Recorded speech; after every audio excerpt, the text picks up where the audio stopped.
বন্ধুরা, আজকে আমার রেসিপি চিংড়ি মাছের মালাইকারি, বেঙ্গলির পপুলার ডিশ। আমি কিভাবে করেছি আমি বলছি।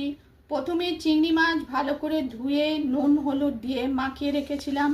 তারপর সর্ষের তেলে আমি ভেজে নিলাম চিংড়ি মাছটা। তারপর পেঁয়াজ রসুন সর্ষের তেলে ভালো করে ভেজে নিলাম। তার গরম মশলা দিলাম, টমেটো দিলাম, আর কিছু তারপর একটুখানি জল দিয়ে কিছু বেসিক মশলা অ্যাড করলাম।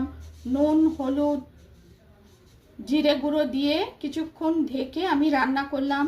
তারপর ঢাকা খুলে মাছগুলো দিয়ে নারকেলের দুধ দিয়ে কিছুক্ষণ ফুটিয়ে আবার ঢেকে রান্না করলাম। শেষে ঘি গরম মশলা দিয়ে কিছুক্ষণ আবার ঢেকে রান্না করলাম। তৈরি হলো চিংড়ি মাছের মালাইকারি, বেঙ্গলির পপুলার ডিশ। রেসিপি পছন্দ হলে লাইক করবেন, চ্যানেলটিকে সাবস্ক্রাইব করার অনুরোধ রইল। টেস্টি চিংড়ি মাছের মালাইকারি, বেঙ্গলি ফেমাস ডিশ।